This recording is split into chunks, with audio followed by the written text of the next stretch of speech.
guys, so today's video is going to be my Lime Crime collection, and this video is basically going to include some quick reviews, a ton of swatches, and lip swatches as well. And I have a pretty good variety of Lime Crime, as you can kind of see my sneak peek in the back here. But I have some of their Opaque lipsticks, some Velvetines, some of their liquid eyeliners, and also the ever elusive Venus palette as well. So I'm going to be covering all of those products in this video. And also, I know there's a lot of kind of hate towards Lime Crime right now because they're having a lot of issues keeping products in stock and restocking them. Case in point, I just went on their website to get some prices and info, and their website is down. But think of it this way, you can watch this video, you can make your wish list for everything you want, and then when it comes time to order, you won't be watching everything sell out as you're trying to put things in your basket. You can just be like, in the cart, and then you can order and you'll be good to go. So since I can't get the accurate pricing and direct descriptions from the website right now, hopefully by the time this video goes up, the website will be back up and I will have everything listed in the down bar for you. But I don't want to talk too much because this video I know is already going to be really long, so we're going to go ahead and get started, and I'm going to do lip products first. So these are the Lime Crime lipsticks. This is definitely their kind of most iconic product and what Lime Crime is really known for. They come in this purple bullet with little holographic like unicorns and stars, also their Lime Crime logo on it as well. And one thing with the packaging is this obviously looks like it could come off as really, really cheap, but it's quite sturdy, it's really well made, and I don't think they look that cheap. They just look kind of like quirky and fun. And they don't like pop open in my bag or anything like that if I just throw them in my purse, so that's a really good thing. So before we go ahead and start swatching the products, I just want to talk a little bit about the formula. These lipsticks are extremely pigmented, and that's one of the main things I really want to stress is how completely opaque they are. I made a point of purposely not wearing anything on my lips right now. These are just my plain lips. They're totally clean. I have no product on them at all. As you can see, I have quite pigmented lips naturally, so something that really impresses me with these is the fact that they are completely able to cover my natural lip color, even with the more light and pastel shades, which is really, really rare because I typically can't wear lighter shades because my natural lip color shows through and it just ends up looking really bad and weird. The colors that I have in the light, more pastel shades, they're not the best, most flattering lipsticks on their own, but if I am going to go for a lighter, more pastel lipstick, these are definitely the best option for me. And all of the regular lipsticks are meant to be kind of like a low sheen kind of cream formulation. Some of them do have some glitter and shimmer kind of effects to them, but the actual base of the product is a cream finish. So the first shade I want to talk about is this one here, which is Mint to Be, which as you can see is a very pale mint green. I'm going to swatch it here. So that's what it looks like there. That's just a really quick swatch. You can see that it is quite pigmented. Okay, so this is what Mint to Be looks like on. I know I look really crazy right now, but this is just a really classic pale mint green kind of color. And this isn't a color that I would typically wear on its own, definitely, because I know it's not the most flattering with my skin tone. But I definitely wear this for more fun looks, or it's a really great mixing shade too to make some more unique lip colors. And as you can hopefully tell, this lipstick is crazy pigmented. It just completely blanked out my natural lip color, which is amazing. So the next shade I have is called No She Didn't, and it is just a classic bright vibrant blue, and I have it swatched right here. Okay, so here is No She Didn't on. Once again, I know not the most flattering color on me, more of a mixing shade still. I find this one slightly less pigmented than Mint to Be, but it's still quite opaque. It still obviously covers up my lip color adequately. And if you wanted to amp this up a little bit more, even there are lip liners out there that would match this well. Like OCC has their Pool Boy lip tar that's pretty much the exact same color, so that one would work really well if you really wanted to make this really pop even more than it already does. That color kind of stained my lips a little bit. It looks kind of like I just finished eating bubblegum ice cream. But the next shade I have is Chinchilla, and this is one of my personal favorite shades. It's really unique. It's kind of like a gray toned lavender, and I love the name too because I do have a chinchilla. And this is what it looks like here. That's it there. As you can see, very, very gray toned purple. I really like this one because it's extremely unique. It's something a little bit different than just your typical lavender lipstick. This is what Chinchilla looks like on my lips, and this is a color that I just wish looked better on me. I don't know, every time I want to apply this, I'll go and I'll be like, yes, today's the day. I'm gonna wear Chinchilla on its own. I'm gonna do this. And then I put it on and I'm just like, I don't know if it looks good. So you guys let me know if you think this is an acceptable color for me to wear just on its own. But this is definitely another one that I like to mix with other lipsticks. I actually did a post on Instagram a while back where I mixed it with the Bite Granache lipstick. And I'll have that picture linked in the down bar too if you want to check it out, but it makes it a little bit more wearable. But I just think this is such a cool color. It's not the best shade to get a nice crisp defined line on your lips. I have a lip liner from ColourPop that I bought specifically to pair it with this, and I haven't tried it out yet, so I'm gonna see if that helps. Yeah, that is Chinchilla. So the next shade I have is Geranium, and this is probably my most like traditional wearable shade that I own from Lime Crime, and it is this one here. I know some people won't consider this like a wearable color because it is still quite bright and vibrant, but it is a very bright kind of, not neon, but really bright coral. Like I said, it is the most kind of like traditional lipstick shade that I actually own from Lime Crime. And one thing specifically that impresses me about this lipstick is the staining power of it. Like you'll see after I remove this, I'll do like a thin coat of it, and then right after, when I remove it, like 15 seconds later, it'll still leave quite a bit of pigment on my lips. So this is definitely one of the more longer wearing lipsticks from their regular lipstick range. So here is Geranium. Like I said, it's very bright. It's a very like Barbie kind of color, and I feel like it would look really good on someone with a little bit of a deeper complexion than mine, but I feel like it's a color that will suit a wide variety of skin tones. And I really like wearing this color with like a brighter, more fun purple eye. I actually wear it a lot with one of my Lime Crime eyeliners, which I'll get to later on. Yeah, this is definitely one of the least like head-turning kind of shades from my Lime Crime collection. It's definitely one of the most safe colors to wear out in public without getting a ton of weird stares, and I really like this color. I find it really flattering. Next we have My Beautiful Rocket, which is just a very classic, middle-of-the-road, really vibrant orange. And here it is, oh no, and then here it is swatched on my hand. So this is My Beautiful Rocket, and to be honest, this is a shade that I kind of just impulse bought. I think something else that I wanted from Lime Crime was sold out when I went to order, and so I just like added this to my cart. I was like, I just want to get something else. And I just never, like, it's not that it looks bad, but I just never go for orange colors anymore. I used to be like super into wearing bright orange lips. I had a phase where I was like obsessed with MAC Morange, or Morange, however you want to say it. But yeah, I just don't really reach for these kinds of colors anymore. Looking at it now though, actually I'm really liking how it looks, so maybe I'll bring this back and start wearing orange lips again. The next shade we have is Poisonberry, and this one is a darker purple. It's not super dark though, but it still gives that kind of vampy effect, and it has a metallic finish, and it is right there. Almost kind of like a berry purple. So this is Poisonberry. I think this is definitely one of the most flattering Lime Crime lipsticks that I own. I think it's just especially flattering with like my complexion and my hair color and everything like that. Surprisingly though, this is probably one of the least pigmented Lime Crime lipsticks that I own.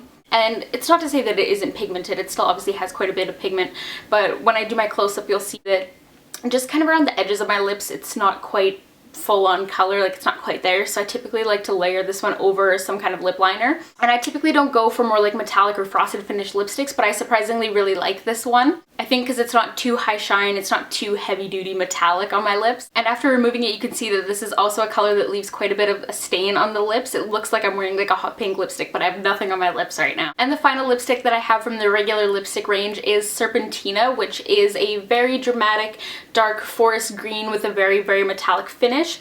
And that's its swatch there. As you can see, it is quite a bit more metallic than Poisonberry. And here is Serpentina on. I almost wish this had a slightly less metallic finish because, like I said before, I'm just not the biggest fan of metallic finish lipsticks. I find it's just not the most flattering. And I'm sure a lot of people don't consider this color flattering at all. But I feel like I would just be more likely to wear it if it had more of like a matte finish. And this one, it's the same kind of thing as Poisonberry. It's not 100% opaque and pigmented. It does get a little bit patchy in some areas, and this one, it has a very, very creamy emollient texture compared to the other lipsticks. Like, it's very, very emollient. I really actually want like a matte dark green eyeliner or lip liner that I can wear underneath this, and then I can line my lips with that and fill them in, and then just put a little bit of this in the center because I feel like that would look really good and it would make it look a little bit less intense. So now that my lips are nice and stained and raw, it means we are fully through all of their regular lipstick lines. So that means we get to move on to the Velvetines now. If you're not familiar with the Velvetines, they are that particular formulation that's extremely ultra popular right now.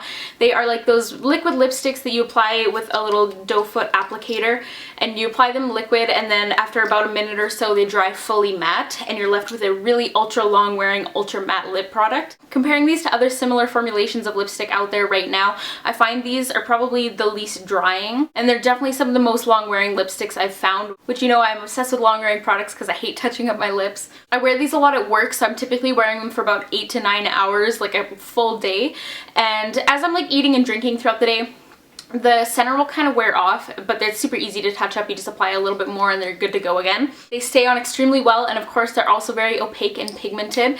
I find though by the end of the day, like an 8-hour work shift, they start to get a little bit gross and a little bit like goopy on my lips, just I think from reapplying them over and over again after eating and drinking. So if you're wearing these for a long period of time, I'd recommend touching them up as little as possible, because as you layer on more coats, they do get kind of gross feeling. First of all, I gotta talk about the packaging, of course. It's super cute. They are just in kind of a lip gloss style tube, and like I said, they just have a really typical doe foot applicator. The cap is a red color with cute little like rosette designs on it, and then the lime crime logo there. And this varies batch to batch, but some of them do have the little unicorn emblem on the lid there, and then the actual tube is just kind of like a frosted glass. One thing that I find also varies with this batch to batch, which is kind of weird, is the scent. This one here is Utopia, and this one smells like it smells like Play-Doh. It's not a pleasant scent at all.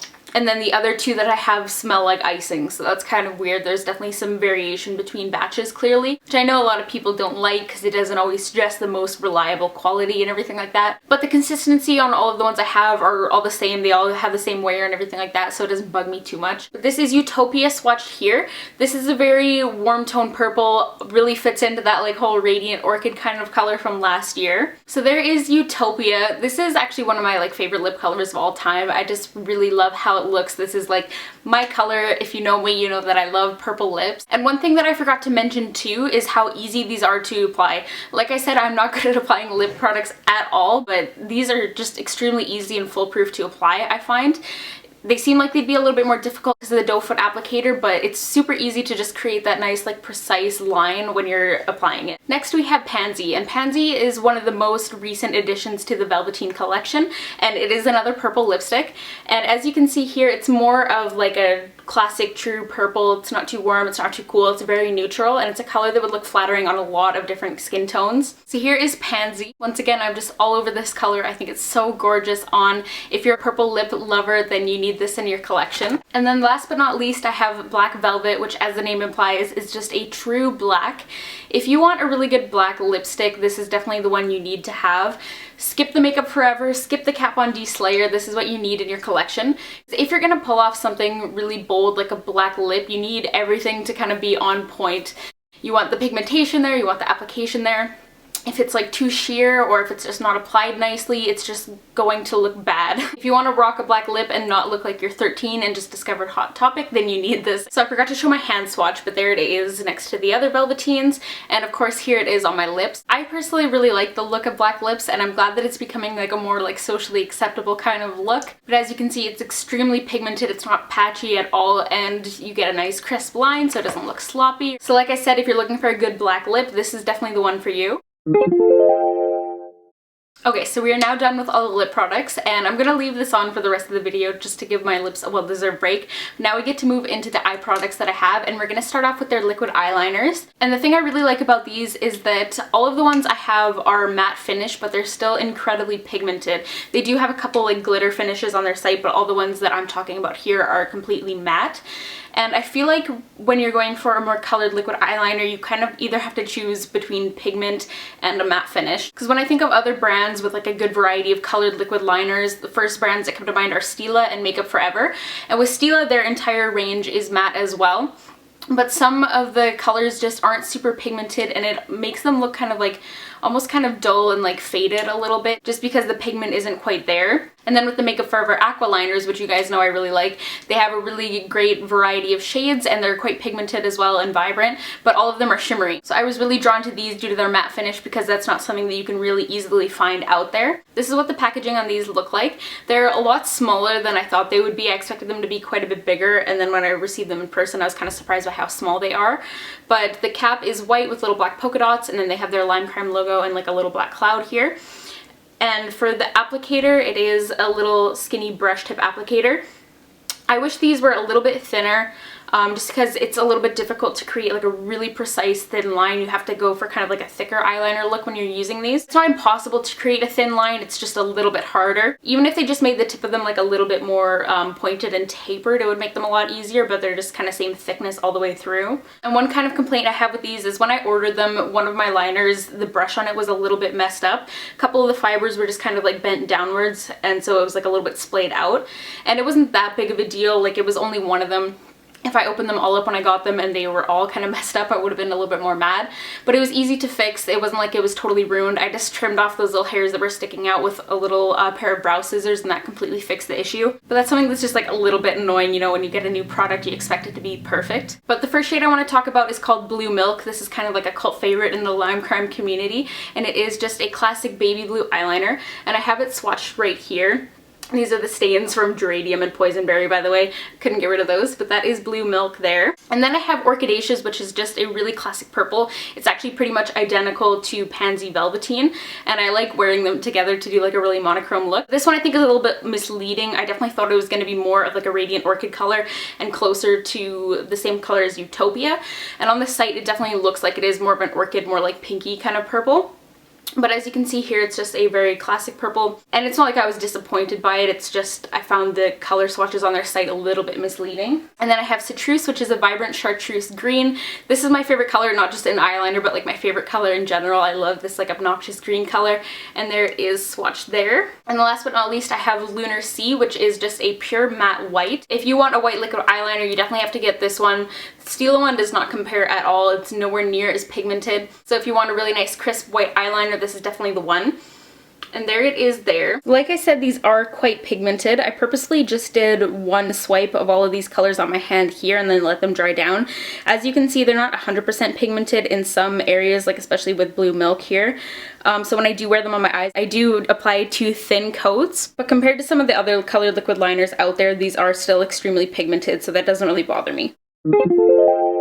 So last but not least, we have the Venus palette, and this palette originally launched in November, I believe, and it has been pretty much sold out ever since. They restocked it once and it sold out within a few hours when they did that, and I was lucky enough to snag one in that time period. It was literally online for like 3 hours. So a lot of people have been mad that this hasn't been restocked. This was kind of their first serious eyeshadow palette. They discontinued all of their old eyeshadows in the purple like tin packaging and came out with this one instead. That's what the packaging looks like here, and then there is a close-up of all the shades you get inside. This palette obviously has a very specific color theme. It's very on trend with the color of the year this year, which is Marsala, which is like a burnt kind of neutral red shade.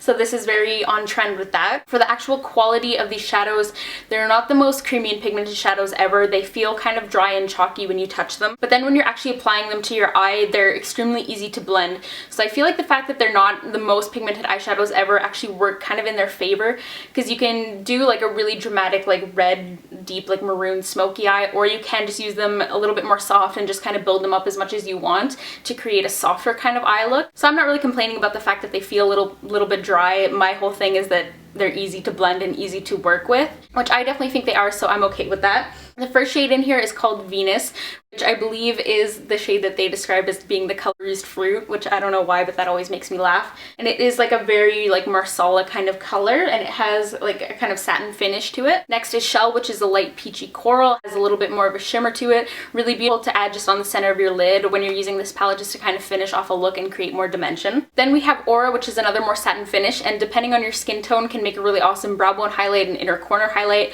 For me, it's a little bit too golden to use for that, so I typically will use this one all over the lid if I'm doing a look with it. And it is just kind of like a light champagne gold. And then we have Creation, which is a deep burnt orange. This one has more of a matte finish, and it works really well to start building up and defining your crease. Then back over here we have Icon, which is just a really dark matte brown. This is probably the shade I reach for the least in this palette, because I typically gravitate towards this palette when I want to create a very specific kind of more like maroon toned look. And then we have Rebirth, which is once again a more kind of like satin finish, and it's just a really nice pretty coral shade. It's a good shade to brighten up eye looks for this palette. Then we have Divine, which I love. This is another matte shadow, and it's like a taupey kind of mauve color. It's really gorgeous. And then we have Muse finally, which is a deep matte cranberry red.